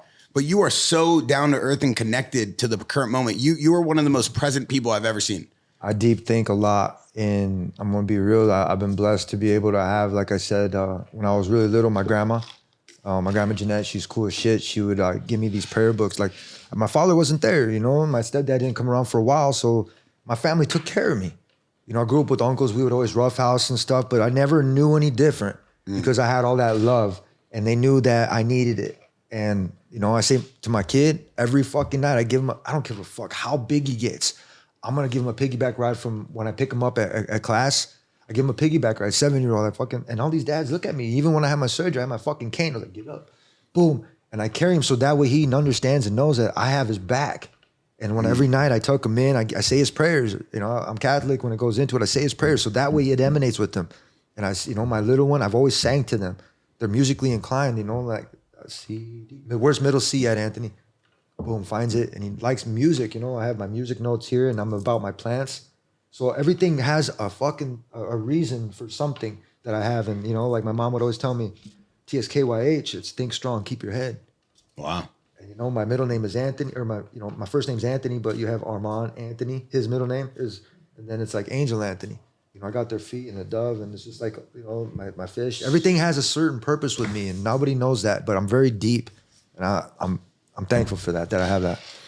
Bear, I love this guy. I love him. I got an idea. I want to do a show, like just like for YouTube or for Jackson, him teaching me how to survive out there in the wilderness. Yeah, you love that That'd be idea. kind of cool. Yeah, Yeah, that'd it'd be be cool. fun. It was cool. I'm like, going to take both of you guys up north. I'm going to put you guys in the woods, and you guys have one day to find me. you know what? I will. Well, you gotta track it. We gotta track it. I wouldn't doubt that. You know what the funny Actually, I thing- don't want that bet against you. I'll do it against you. You know, I'll take the bet against my buddy, you know, I'll tell you guys a cool little thing was if you ever get lost in the woods, right? You have to find the power lines. Well, I don't know where they're at. You climb the tallest tree and you look around and you find power lines, and the power lines will take you out. My fat ass can't climb no damn tree. Can you see him climbing a tree? I Tony? can't. I look like a big ass black bear trying to climb a motherfucking Can you tree. see him climbing a tree? I can't climb no fucking tree. Survival mode, you'll do it. What would you teach him first in the woods? Have fun. How to make a tent, a shelter. Find food first. How would you find first? How would you find food with him first? Find food. You got to learn the difference between poisonous berries and everything else. You have to, if you really need it, you know, you find bugs. There's a protein source and everything. Back in the day when you had John the Baptist, you know, he survived off of locust and honey. What the fuck? It's survival. And I'd be throwing the shit up. It'd be the opposite effect. If that's what you have to survive on, that's the only thing. Maybe after 3 days. Maybe after 3 days, I'll probably eat some motherfucking You have to have locusts. a water source. You have to have like electrolytes. You know, you have to figure out a lot of stuff because if Drink you your do, own pee, like- if you do, I don't know about that. No, but get what I'm saying? It's Yeah, you it's, trying to bait me to say something. Nah, I wasn't. No, you trying to bait me to say something. I wasn't. Yeah, I you get were. what you're saying. But could you see Rampage eating any bugs? If you got hungry enough, I'm sure it would. Just put some, I don't know, I don't want to say whatever. Mix it with something. If you make a honey bug paste after 3 or 4 days, hell yeah, I'd be eating that shit. I ain't gonna lie. You I can can't- make it. You can make it. I'm gonna be real. It's cool. So that's why I said it's like I love to read, and I'm sure you know getting you a book like that, learning how to just fucking it's just interesting to you because not a lot of people do that. Let's do like a little special for Jackson. Us in the woods. I need to learn how to make a tent and hunt. I don't know how to hunt. I don't know how to fish. Bow and arrow or a gun? I got guns. I got What about a I got knife? bows. What about a It's knife? too. Yeah, I want to be like Rambo. Nah, you wouldn't know how to use Call it. me My Black pops, Bow. my pops would tell me you don't use it that way. You go to here, buddy. So that way you protect your forearm and you can slice from here. Is that the Filipino knife fighting shit? You can a little Let me bit. try. Man, get the fuck away from me with that shit. No, I mean, if I was gonna like Easy E, chill out, man. It's here because you Yeah. want to get disarmed the other way. Yeah, Teleport easy, here, easy. and stab in. Easy E. boom. How do I do that? We ain't in Rampage, Compton. Come here real quick. We ain't in Compton, Come here real homie. quick. We in Orange County. Tony, come here. No. Here we Put go. that knife down, man. I ain't playing with you no motherfucking knife, man. No, I want to see if Tony I can don't show give a me how to fuck. hold it. No. Fuck that shit. Because Tony, if I'm here Bro, like this, put There's the knife different, down. there's different ways you can do it. You want to point That's at a- bro, somebody, that's a it's real little bit knife. different. So it's just different. You don't want to wind Bro, up with it. that's a big Rambo knife. You gonna stab yourself. no, bro, I'm doing the Tony thing. Man, shit. Wait, so if I was gonna hold this, hold on. I actually There's different ways you can hold it. I mean, every knife is different, but depending on the length of the blade and so on and so forth. See, you could use the butt of that to hit somebody if you don't want to be so lethal feel too. that. If I hit your teeth everywhere. Oh yeah, teeth everywhere. See, you say you a magician. See, you know, I used to think I was a magician. Every time I get a girl, I make my dick disappear. Watch, let me see one card. I'll show you a cool little trick. Look, You're watch. shuffling those the whole time like you. Oh, watch, I'm going to show you how to print Jackson. Everybody here? Look at that shit. Come on, man. Come on, man. Wow. Hey, you got to learn that trick, bro. Wow. Here, let Come me see the cards. I'm gonna do a trick. You want to do a trick real quick? on. I Watch don't this. know how to do tricks. Watch this. Ready? Pick a card. In the car. Hurry up. Yeah. We don't have all day. We got viewers. They're gonna freak out that we ain't talking to Tony. We doing magic tricks. We got the biggest guest of the year over here. We wasting our time doing magic tricks. Okay, show everybody the card. Okay, here, put it in here. Put it in so I could shuffle. I bet he failed. Hold on. Ready? Hold on. I got to make sure to do this the right way. Right? Right? Tony, touch the top. I got to do this the right way this time. Because Rampage, he always thinks I'm cat. But the thing about me, Tony, He's full of cat. I'm a magician. Okay? Rampage, I need you to... I forgot what your card was. I remember what that motherfucker is. Rampage, touch the top. Rampage, I'm going to be honest with you right now. Mm-hmm. If I get this card right, when we leave this room, you have to let Tony show you how to throw some hooks so you knock out Shannon Briggs. All right, bet. Okay? All right. Rampage, was your card the 9 of clubs? That's the 9 of hearts. That's what was my card, though.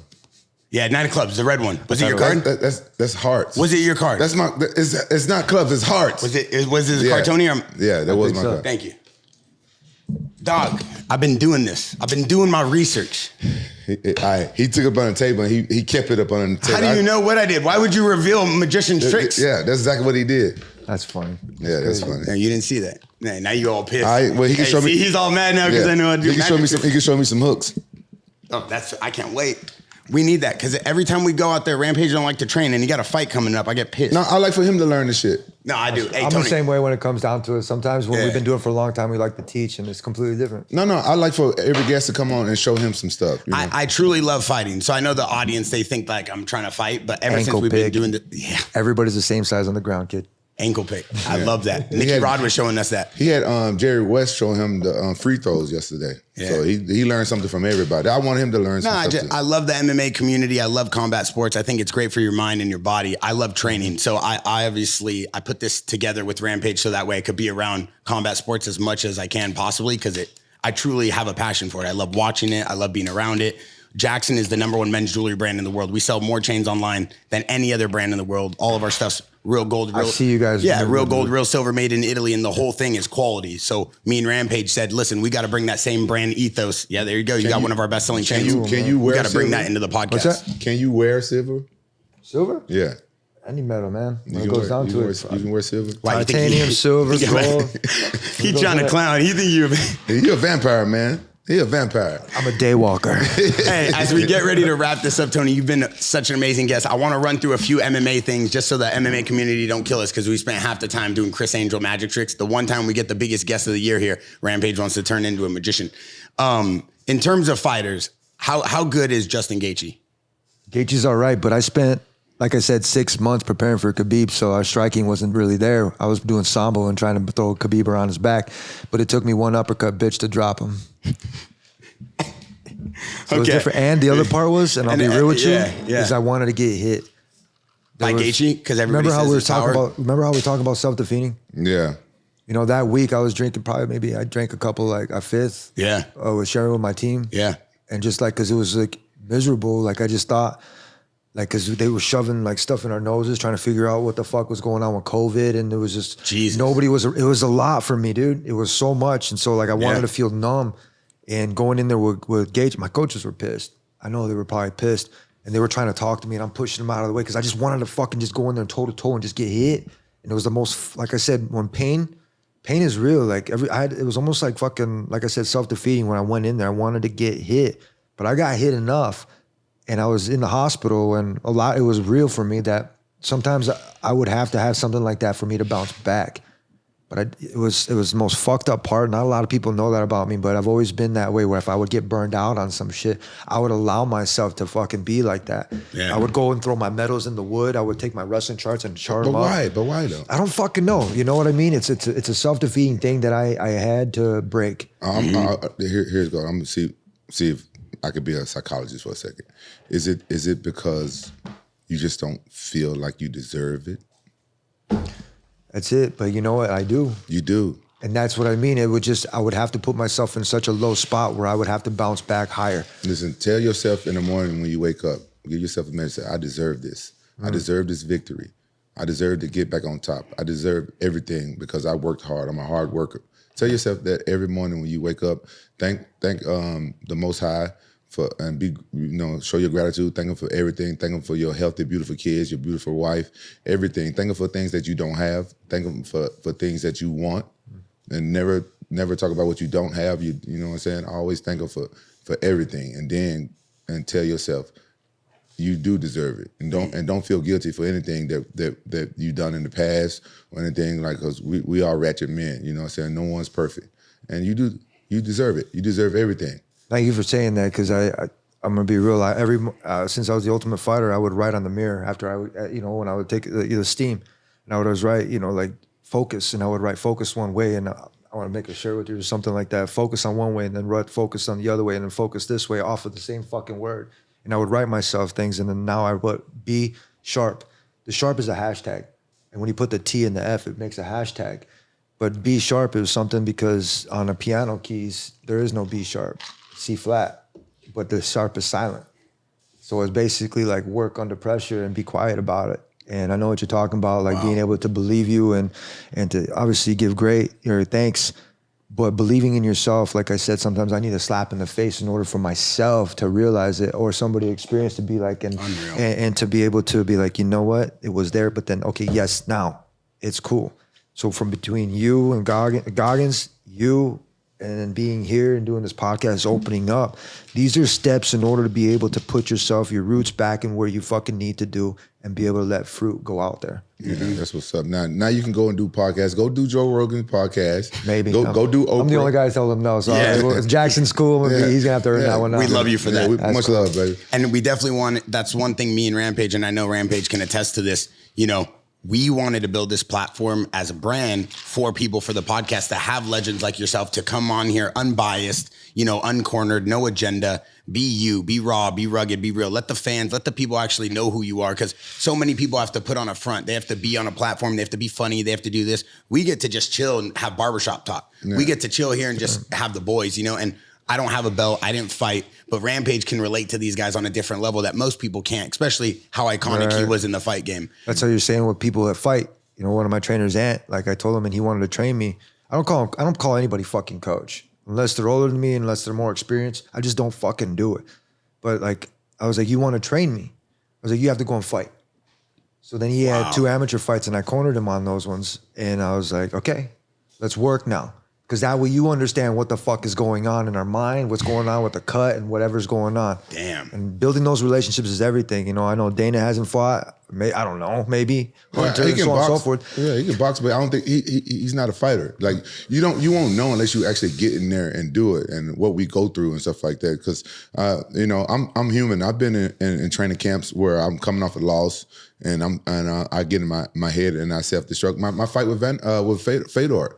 You know what I'm saying? As soon as I found out what was wrong with me health-wise, I sabotaged myself. I did. I sabotaged myself, and I didn't spar that much for that training camp, but I was training with TJ Dillashaw and Juan Archuleta in the garage over there with Coach Cal, and I was trying to fix my health and stuff like that, but I was negative because I'm the type of person, I never get sick. Only time I get cold, like the whole COVID, I never caught COVID, I never caught a flu. I don't know what it's like to get sick. I never been to the hospital. Only time I've been when I had to get surgery on my knee, I never get sick, and then now I found out, I'm human. Because I thought I wasn't human. It's real. I thought I was like, I'm human. My thyroid is messed up, and then I got misdiagnosed and I'm taking this medicine that's making me fat, and then I just turned negative. Like I had to think about it. I'm like, damn, I am human. I didn't know I was human. I always thought I was a werewolf. I thought I was different. But no, I'm just like everybody else. I just don't get sick.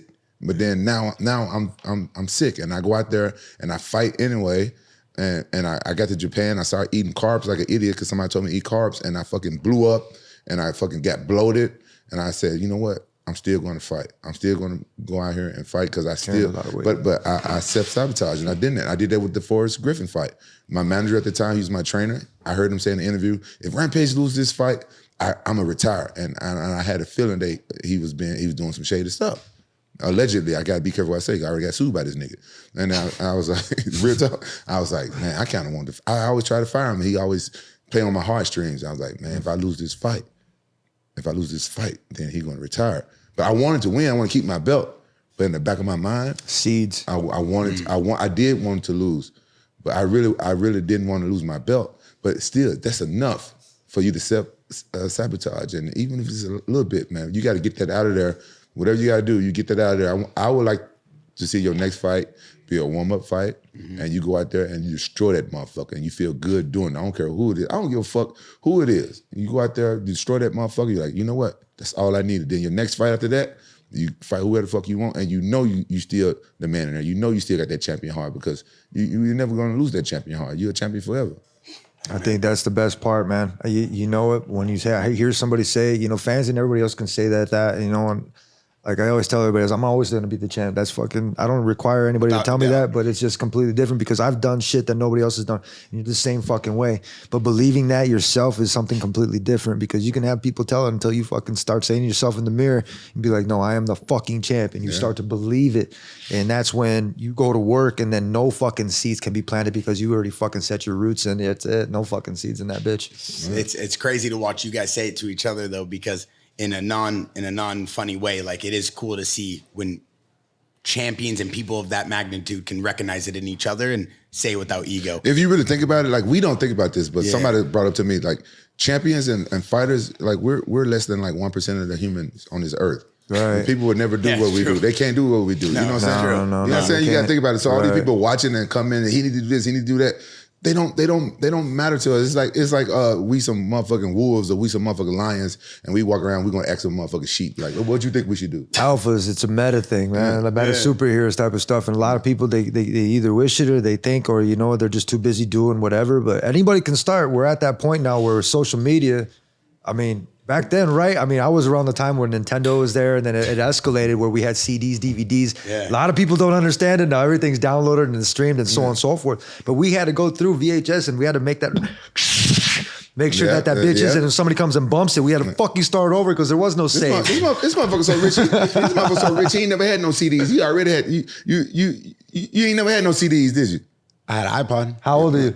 I'm 33. Yeah, listen, this motherfucker. I had an iPod. He already had like the MP3s. Did you play Nintendo? Yeah. I played the Ken Griffey Jr. baseball game. That was my favorite game. Mario Kart. Understand that was it. And the Nintendo 64. Do you still have some CDs?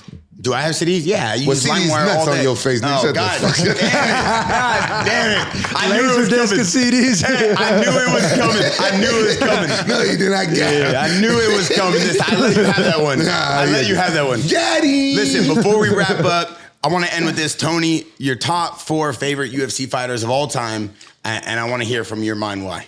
Rampage, Chuck, GSP was on my target. No. He was my target because I was 10-2 before I went into the UFC. And he was the only one at 170 pounds that was doing it right. So I always compared myself to this dude because I had to go and beat this guy in order to win the championship belt. Wow. So but I met him over at Wildcard. And it was a funny thing, when he got in there, he called me champ. He was like, hey, what's up, champ? And I was like, fuck. I was like, he the man. You're a champ too. And I was like, and it was a full respect, bowed. And it was just, when you meet certain people that have been into that experience level, it's a fucking mutual respect. And it's the coolest fucking thing. And as far as the other fighter that I look up to, Bruce Lee. Bruce Lee's cool, but Sakuraba. Oh, Sakuraba's a man. Wow. You know, only reason is because he was the Gracie killer and he was a wrestler and he would do, you know, I have nothing against Gracies or anybody. It was just like he just would go out there, he would smoke a cigarette and drink a shot and then he would go and fucking do his shit. Real shit. He's a Smoke a cigarette and drink before fights? Sakuraba is a chain legit. smoker. Hear this out. Sakuraba is a chain smoker. Remember when he has horse here and they did a no time limit fight? Yeah. I forgot to ask Horse this. I don't know what my brain was, but I think that they wanted to do a no time limit fight because they knew Sakuraba was a chain smoker. Wow. I did a movie with Sakuraba in Japan, maybe a couple years after I fought him. And we had to, he was a man in Japan, right? They had to cut like every 5 minutes for him to go out and take a cigarette break. Yeah. I never seen nobody smoke that many cigarettes. I remember hearing that and I was like, it's legit. You're being yourself, you're doing your fucking thing and you're going to go out there, like it's work. You're going to go out there and you're just going to, all right, you can take a work break and I'm going to go and work. Have you ever smoked cigarettes or anything before? Yeah, you know, I used to sneak them out of my mom's purse and do that kind of stuff. And I'm gonna be real, my freshman year, nobody really knows this. I would smoke probably half a pack or maybe a pack a day for a while. And freshman year of high school? College. Wrestling? Wow. And you was wrestling? It was different. It would roll my own cigarettes. It was the craziest fucking thing. You look like a dude that'll roll his own cigarettes, I ain't gonna lie. It's like, I'm gonna be real, nobody knows this, but I went from doing like picking up certain things that I knew that like it was just like self-defeating and shit like that, and then this fucking wouldn't be cool because I would get inspired to go and fucking do something different. It's like I can't stand being around cigarettes. You know what I mean? Now it's like a different smell. Like I remember I got in trouble, and my dad made me smoke. I was like maybe in high school, and I found this pack of cigarettes when I was walking home from school, and they found it. And they made me smoke the whole entire pack and then a dip and everything. I got so fucking sick. You never smoked it again after that? Not for a long time. But like until I ain't like, no quitter, bitch. But it was just different. Like it was just like it was the worst fucking thing. And my stepdad was really hard on me because he knew like I was gonna need it because where I was going, he knew that everything else after I would go through it. Cause I text him and I say thank you. And me and him, we butt heads too. Like, but he's still my best friend. And it's the coolest fucking experience because he never, when we were in Michigan, nobody knew that he was my stepdad. I never fucking call him stepdad. I call him dad. You know, my father, you know, I call him pops. You know, it's just different. I had to stop feeling bad about certain shit and being able to find my own happiness to be able to live on, like move forward with a lot of shit. But I always text him and I always tell him, you know, like I tell him, send him pictures of my kids and so on and so forth, you know, because he lives in Oxnard. And I always tell him thanks. Yeah. You know, like it doesn't have to be Father's Day so I can say thank, because you know a lot of shit that he would tell me makes sense because now I'm fucking telling my kid. Man, I'm gonna call my dad after this. I love that. It doesn't have to be Father's Day to say thanks. Right. That's a good message for everybody watching this. That if they have someone they care about, they should always write that down. Keep some love. And before we sign off on that amazing note, Kevin Lee, he said he wants to come back and fight you, avenge his loss. Is that true? We went to the same college, Grand Valley State. Oh wow! And I won nationals over there. I'm not sure how he did. I know he's All-American, but we had not the same coach, but I understand him. I mean, when he got married a while back, I don't know if he's still married, but I sent him a message. I was like, hey, congratulations on that. And then we went through it. Sometimes you have to create an enemy to beat an enemy. But he already knew, and we're from the same background. So when he retired, I was like, I didn't really say nothing. I was like, watch, he's going to be back. I was like, people don't know what the fuck to do. If once you're a competitor, you're going to come back and you're going to compete. Wow. And so when he came back, I mean, Kevin, I would be like, you know, let's train. Who's Kevin Lee? Is that that food critic on TikTok now? He used to be an MMA fighter, then he went to go around to. Oh, that's Dana fucking Fridays. That's who? No, Dana Fridays.